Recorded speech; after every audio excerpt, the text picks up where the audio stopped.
Hello പിന്നെ നമ്മൾ സംസാരിക്കാം. വളരെ സന്തോഷം. തീരുമാനം വന്നു കേട്ടിട്ടുണ്ട്. ഞാൻ ബൈക്കില്ല. നിങ്ങൾക്ക് സന്തോഷമായോ? പറയാനുള്ളത് എന്റെ കുട്ടിനെ കണ്ടാലല്ല എനിക്ക് സമാധാനം. ഞങ്ങൾക്ക് എന്റെ കുട്ടിയെ കണ്ടാൽ മതി. എത്ര തന്നെ പറഞ്ഞൊക്കെ പറ്റിച്ച് മക്കളെ. ഹായ് ഫ്രണ്ട്സ്, അസ്സലാമു അലൈക്കും. Welcome to my YouTube channel. അബ്ദുറഹീമുമായി ബന്ധപ്പെട്ട ഏറ്റവും സന്തോഷകരമായ ഒരു വാർത്ത, കേരളക്കര കാത്തിരുന്ന ഒരു വാർത്ത എന്ന് വേണമെങ്കിൽ നമുക്ക് പറയാൻ വേണ്ടി സാധിക്കും. ഏകദേശം 20 വർഷത്തോളം സൗദി ജയിൽ കഴിഞ്ഞ അബ്ദുറഹീമിൻ്റെ മോചന ഉത്തരവിൽ ഇപ്പോൾ സൗദി സർക്കാർ ഒപ്പുവെച്ചിരിക്കുന്നു എന്നുള്ള ഒരു സന്തോഷകരമായ വാർത്തയാണ് ഇപ്പോൾ പുറത്തു വരുന്നത്. അവരുടെ ഫൈനൽ എക്സിറ്റ് എല്ലാം റെഡിയായിരിക്കുകയാണ്. ഇനി എമിഗ്രേഷൻ നടപടികൾ കൂടി പൂർത്തിയായി കഴിഞ്ഞാൽ അബ്ദുറഹീമിന് ഇവിടെ നിന്ന് നാട്ടിലേക്ക് മടങ്ങാൻ വേണ്ടി സാധിക്കുമെന്നുള്ള സന്തോഷകരമായ ഒരു വാർത്ത. ഏകദേശം 20 വർഷമായി കണ്ണിൽ എണ്ണയൊഴിച്ച് നിലവിളിച്ച് കാത്തിരിക്കുന്ന നമ്മുടെ കോഴിക്കോട് ഫാറൂഖിലുള്ള അബ്ദുറഹീമിൻ്റെ ഉമ്മയ്ക്ക് തീർച്ചയായിട്ടും സന്തോഷകരമായ ഒരു വാർത്ത. ഏതായാലും ഈ ബലിപെരുന്നാൾ മകനോടൊപ്പം ഇപ്പോൾ ആഘോഷിക്കാൻ പറ്റുമെന്നുള്ള ഏകദേശം 90% ഉറപ്പും ഇപ്പോൾ ആയിരിക്കുകയാണ്. ഇനി യാത്രാരേഖകൾ മാത്രമേ ക്ലിയർ ആക്കാൻ വേണ്ടിയിട്ടുള്ളൂ. ഇന്ത്യൻ എംബസിയിൽ നിന്ന് വൈറ്റ് പാസ്പോർട്ട് ലഭിച്ചു കഴിഞ്ഞാൽ ഉടനെ എമിഗ്രേഷൻ നടപടി പൂർത്തിയാക്കി ടിക്കറ്റ് എടുക്കേണ്ട താമസം മാത്രമേ ഉള്ളൂ. സൗദിയുടെ റിയാദ് ജയിലിൽ നിന്നും നേരെ അദ്ദേഹം കോഴിക്കോട് കരിപ്പൂർ വിമാനം വന്നിറങ്ങുമെന്നുള്ള സന്തോഷകരമായ ഒരു വാർത്ത മലയാളികളെ സംബന്ധിച്ച് ഇത് വലിയ സന്തോഷകരമായ ഒരു വാർത്ത തന്നെയാണ്. കാരണം ഒരു മനുഷ്യർ കേട്ടുകേൾവി പോലുമില്ലാത്ത 35 കോടി രൂപ ബ്ലഡ് മണിയായിട്ട് പിരിച്ചു കൊടുക്കണമെന്ന് പറഞ്ഞ സമയത്ത് അന്തം വിട്ട നമ്മൾ തീർച്ചയായിട്ടും ദിവസങ്ങൾ കൊണ്ട് സൗദിയിലെ അദ്ദേഹത്തിൻ്റെ കുടുംബത്തിന്, ആ മരണപ്പെട്ട വ്യക്തിയുടെ കുടുംബത്തിന് നാസർ ഷെഹ്റാൻ എന്ന് പറയുന്ന ആ സൗദി ബാലൻ മരണപ്പെട്ടതുമായി ബന്ധപ്പെട്ടവർ ആവശ്യപ്പെട്ട ദിയാധനം 15 മില്യൺ റിയാലായിരുന്നു. ആ നാസർ ഷെഹരിയുടെ കുടുംബത്തിന് അത് പിരിച്ചു കൊടുക്കാൻ വേണ്ടിയിട്ട് മലയാളികൾ ഓരോരുത്തരും അവരുടെ കൈവിനാൽ കഴിയുന്ന തുക 10 രൂപയായിട്ടും 100 രൂപയായിട്ടും 1000-ആയിട്ടും കോടികളായിട്ടും എല്ലാം പിരിച്ചുകൊണ്ട് 35ഓളം കോടി രൂപ നമുക്ക് ദിവസങ്ങൾ കൊണ്ട് പിരിച്ചു കൊടുക്കാൻ വേണ്ടി സാധിച്ചു. ആ ഒരു സന്തോഷം എന്ന് പറയുന്നത് അബ്ദുറഹീമിൻ്റെതോ കുടുംബത്തിൻ്റെതോ മാത്രമല്ല, മലയാളികൾക്ക് എല്ലാവർക്കും അവകാശപ്പെട്ടത് തന്നെയാണ്.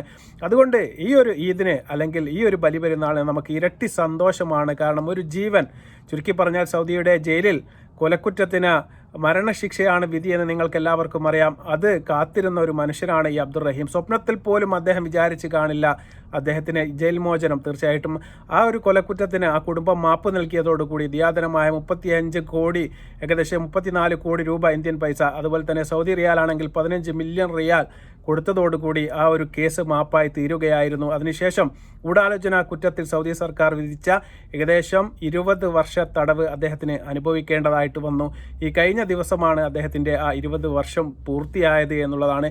2006 ഡിസംബർ 24 സംഭവത്തിന് ആസ്പദമായ സംഭവം സൗദിയിൽ നടന്നത്. അങ്ങനെയാണ് ആ കുട്ടി മരിച്ചത്. അതുമായി ബന്ധപ്പെട്ട് തീർച്ചയായിട്ടും ഇപ്പോൾ എല്ലാ നിയമ നടപടികളും സൗദി സർക്കാരിൻ്റെ ഭാഗത്തു നിന്നുള്ള നിയമ നടപടികളെല്ലാം തന്നെ ഇപ്പോൾ പൂർത്തിയായിരിക്കുന്നു. അദ്ദേഹത്തിന് രാജ്യം വിടാനുള്ള ഫൈനൽ എക്സിറ്റ് സൗദി സർക്കാർ ഇപ്പോൾ നൽകിയിരിക്കുകയാണ്. ഇനി ഇന്ത്യൻ എംബസിയിലുള്ള രേഖകൾ ക്ലിയറാക്കി ഫൈനൽ തീർച്ചയായിട്ടും അതുപോലെ ബന്ധപ്പെട്ട കാര്യങ്ങൾ മുന്നോട്ട് പോകുന്ന സ്ഥിതിക്ക് ഏതാനും മണിക്കൂറുകൾക്കുള്ളിൽ തന്നെ അബ്ദുറഹീമിന് തീർച്ചയായിട്ടും ഇവിടെ നിന്ന് നാട്ടിലേക്ക് പറക്കാവുന്ന ടിക്കറ്റ് കൂടി കൈ കിട്ടിയാൽ അദ്ദേഹത്തിന് പോകാമെന്നുള്ള രീതിയിലായിരിക്കുകയാണ്.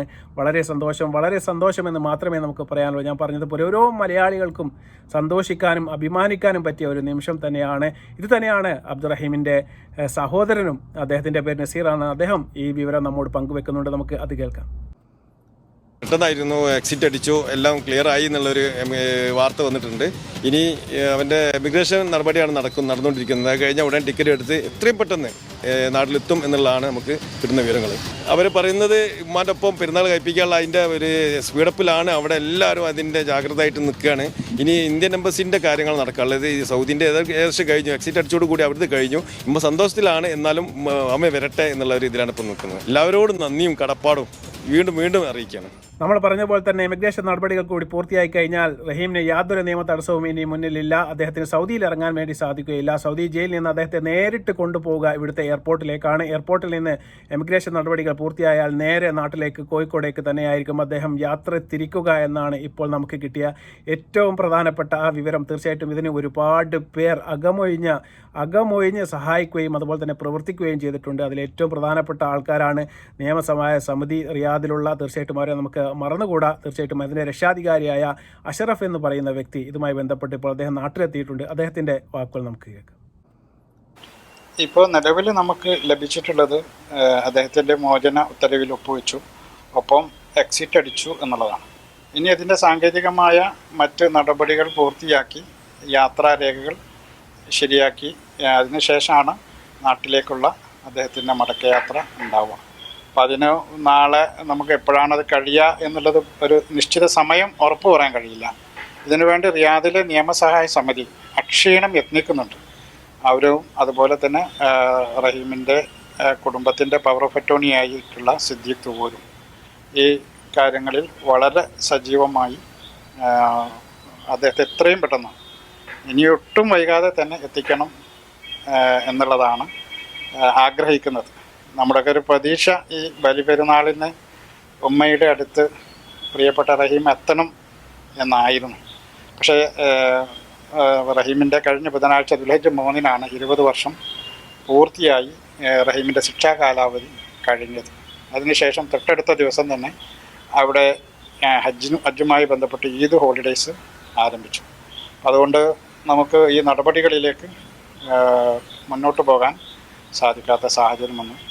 അപ്പോൾ ആ ഒരു അവസ്ഥ വെച്ച് നോക്കുമ്പോൾ ഈ വരുന്ന അടുത്ത ദിവസം തന്നെ റഹീമിനെ നമുക്ക് നാട്ടിലെത്തിക്കാൻ കഴിയും എന്നുള്ളൊരു പ്രതീക്ഷയാണ്. ഇന്നും നമ്മൾ എക്സിറ്റ് അടിക്കാൻ സാധിക്കുമോ അല്ലെങ്കിൽ അങ്ങനെ കിട്ടുമെന്നുള്ളൊരു പ്രതീക്ഷയൊന്നും നമുക്കില്ലായിരുന്നു. എങ്കിലും നമുക്കത് റബ്ബിൻ്റെ അനുഗ്രഹത്താൽ അത് കിട്ടി. അമ്മയുടെ കണ്ണീര് എത്രയും പെട്ടെന്ന് മകൻ നാട്ടിലെത്തണമെന്നുള്ള ഉമ്മാൻ്റെ കണ്ണീരിനുള്ള ഒരു വില റിയാദിലെ മലയാളി സമൂഹത്തെ അതുപോലെ തന്നെ നാട്ടിലെ അബ്ദുറഹീം സഹായ സമിതി ട്രസ്റ്റ് കമ്മിറ്റിയുണ്ട്, അവർ പ്രാദേശിക കമ്മിറ്റിയുണ്ട്, ഇവരെല്ലാവരും കൂടി റിയാദിലെ നിയമസഹായ സമിതിയുടെ മേൽനോട്ടത്തിൽ നടത്തിയ ഈ ഒരു മുന്നേറ്റം ചരിത്രത്തിൽ തുല്യതയില്ലാത്ത മുന്നേറ്റമാണ്. ഇതിൽ സഹകരിച്ചവരെ നമുക്കൊക്കെ അറിയാമല്ലോ. ഇത്രയും 35 കോടിയോളം രൂപയാണ് 15 മില്യൺ റിയാലിന് തുല്യമായ തുകയാണ് നമ്മൾ ഇന്ത്യൻ എംബസി വഴി വളരെ ഒഫീഷ്യലായി അവിടെ കൈമാറി സൗദി കുടുംബത്തിന് കോടതി വഴി കൈമാറിയത്. അത് പ്രൈവറ്റ് റൈറ്റ്സിലായിരുന്നു. ഇപ്പോൾ പബ്ലിക് റൈറ്റ്സിൻ്റെ ഭാഗമായിട്ടാണ് 20 വർഷത്തെ ശിക്ഷാ കാലാവധി ഉണ്ടായത്. അതാണ് കഴിഞ്ഞ ദുൽഹജ്ജ് 3-ന് പൂർത്തിയായതും പിന്നീട് നമ്മൾ ജയിൽ മോചനത്തിലുള്ള നടപടികൾ ആരംഭിച്ചത്. അദ്ദേഹം പറയുന്നതും തീർച്ചയായിട്ടും ഈ ഒരു പെരുന്നാളിന് തീർച്ചയായിട്ടും അദ്ദേഹം നാട്ടിലെത്തിക്കാനുള്ള അകമൊഴിഞ്ഞ പരിപാടികൾ അത്രയും തൽക്ഷണം തന്നെ അദ്ദേഹത്തിൻ്റെ ബാക്കിയുള്ള നിയമ നടപടികൾ പൂർത്തിയാക്കി അദ്ദേഹത്തെ നാട്ടിലേക്ക് കൊണ്ടുവരാനുള്ള എല്ലാ പരിപാടികളിലും തീർച്ചയായിട്ടും നിയമസഹായ സമിതിയിലെ എല്ലാ വ്യക്തികളും മുഴുകിയിരിക്കുകയാണ് എന്നുള്ളതാണ്. ഇത് പ്രധാനപ്പെട്ട ഒരു തടസ്സമായി വന്നത് ഇപ്പോൾ ഇവിടുത്തെ ബലിപെരുന്നാൾ അവധി തുടങ്ങിയിരിക്കുന്നു. അതുമായി ബന്ധപ്പെട്ട പ്രശ്നങ്ങളാണ് ഏതാനും ദിവസങ്ങൾ ഇത് ഡിലേ ആവാൻ വേണ്ടിയുള്ള കാരണം. ഇതിൻ്റെ ഏതാനും ദിവസങ്ങൾക്ക് മുമ്പ് തന്നെ അദ്ദേഹത്തിൻ്റെ ശിക്ഷാ കാലാവധി ഇവിടെ പൂർത്തിയായിരുന്നു. പക്ഷേ ഫൈനൽ എക്സിറ്റ് കിട്ടുമെന്ന് അദ്ദേഹം അടക്കം പ്രതീക്ഷിച്ചിരുന്നില്ല. അതാണ് ഇപ്പോൾ തീർച്ചയായിട്ടും ലഭിച്ചിരിക്കുന്നത്. ഇനി ഞാൻ പറഞ്ഞതുപോലെ എമിഗ്രേഷൻ നടപടികൾ പൂർത്തിയായി കഴിഞ്ഞാൽ അദ്ദേഹത്തിൻ്റെ യാത്രാരേഖകൾക്ക് യാതൊരു തടസ്സവും ഇനി ഉണ്ടാവാൻ വേണ്ടി പോകുന്നില്ല. അത് ക്ലിയർ ആയി കഴിഞ്ഞാൽ ടിക്കറ്റ് എടുക്കേണ്ട താമസം അദ്ദേഹത്തെ റിയാദിലെ തീർച്ചയായിട്ടും ജയിലിൽ നിന്ന് നേരെ റിയാദ് എയർപോർട്ടിലേക്ക് ഇൻ്റർനാഷണൽ എയർപോർട്ടിലേക്ക് കൊണ്ടുപോകുന്നു. അവിടെ നിന്ന് അദ്ദേഹം കരിപ്പൂരിലേക്ക് എത്തിച്ചേരുന്ന സന്തോഷകരമായ ഒരു നിമിഷം തന്നെയാണ് നമ്മളെല്ലാവരും കാത്തിരിക്കുന്നത്. ഈ ഒരു പെരുന്നാളിനെ സ്വന്തം ഉമ്മയോടും അതുപോലെ തന്നെ അനുജനോടും എല്ലാം കൂടിയിരുന്നു കൊണ്ട് അദ്ദേഹത്തിന് തീർച്ചയായിട്ടും പെരുന്നാൾ ആഘോഷിക്കാനുള്ള ഒരു ഭാഗ്യം പടച്ചതമ്പുരാൻ നൽകട്ടെ എന്ന് ആത്മാർത്ഥമായി പ്രാർത്ഥിക്കുകയാണ്. അതുപോലെ തന്നെ ആ ഉമ്മയുടെ കണ്ണുനീർ, ഉമ്മ ഇന്നൊന്നും മാധ്യമങ്ങളോട് പ്രതികരിക്കില്ല. ഉമ്മ പറഞ്ഞിട്ടുണ്ട്, എൻ്റെ മോനെ നിങ്ങൾ മുന്നിൽ കൊണ്ടുവന്ന് തന്നാൽ തീർച്ചയായിട്ടും അപ്പോൾ മാത്രമേ ഞാനത് വിശ്വസിക്കുള്ളൂ എന്നാണ് ഉമ്മ പറയുന്നത്. കാരണം പല പ്രാവശ്യം മകൻ ഇപ്പോൾ എത്തും, നാളെ എത്തും എന്നൊക്കെ പറഞ്ഞ് ആ ഉമ്മ ഒരുപാട് ആശ്വാസ വാക്കുകൾ കേട്ടതാണ്. അതുകൊണ്ട് ഉമ്മ പറയുകയാണ്, ഇനി എൻ്റെ മോൻ എൻ്റെ മുന്നിൽ കൊണ്ടെത്താൻ എന്നിട്ടേ ഞാൻ വിശ്വസിക്കുകയുള്ളൂ, എന്നിട്ട് മാത്രമേ ഞാൻ മാധ്യമങ്ങൾക്ക് മുഖം തരുകയുള്ളൂ എന്ന് പറയുന്ന ഉമ്മയാണ്. ആ ഉമ്മ ചെല്ലാത്ത ദിക്റുകളില്ല. അതുപോലെ തന്നെ എല്ലാ നിസ്കാരത്തിലും എല്ലാ നിസ്കാരപ്പായിൽ നിന്നുകൊണ്ട് തൻ്റെ മകന് വേണ്ടിയിട്ട് അഹോരാത്രം പ്രാർത്ഥിക്കുന്ന ഒരു ഉമ്മയാണ്. ആ ഉമ്മയുടെ കണ്ണുനീരിൻ്റെ വില തന്നെയാണ് തീർച്ചയായിട്ടും അബ്ദുറഹീമിന് ഇപ്പോൾ ഗുണകരമായത്. അത് തന്നെയാണ് മലയാളികൾ ഇരു കൈ നീട്ടി അബ്ദുറഹീമിനെ സഹായിച്ചത്. അല്ലാതെ അബ്ദുറഹീമിനോടുള്ള സ്നേഹം കൊണ്ടല്ല, ഉമ്മയോടുള്ള സ്നേഹം കൊണ്ട് തന്നെയാണ് എന്ന് ഞാൻ തീർച്ചയായിട്ടും 100% വിശ്വസിക്കുകയാണ്. അത് തന്നെയാണ് നമ്മുടെ ബോച്ചെ അടക്കമുള്ള മനുഷ്യസ്നേഹികളായ ജാതി മത വേദമറിഞ്ഞ് തീർച്ചയായിട്ടും മലയാളികൾ മൊത്തം ഇരു കൈയും നീട്ടിയിട്ടാണ് അദ്ദേഹത്തിന് ആവശ്യമായ 34 കോടി രൂപ സ്വരൂപിക്കാൻ വേണ്ടി മുന്നിട്ടിറങ്ങിയത്. അവൾക്ക് എല്ലാവർക്കും ഈ ഒരു അവസരത്തിൽ തീർച്ചയായിട്ടും അഭിമാനിക്കാം. തീർച്ചയായിട്ടും വരും ദിവസങ്ങളിൽ നാളെയോ മറ്റന്നാളോ അബ്ദുറഹീം കോഴിക്കോട് വന്ന് വിമാനമിറങ്ങും. ആ ഒരു നിമിഷത്തിൽ നമുക്ക് വീണ്ടും കാണാം. വീണ്ടും നല്ല വീഡിയോയുമായി വരുന്നതുവരെ അസ്സലാമു അലൈക്കും വറഹ്മത്തുള്ളാഹി തആല വബറകാതുഹു.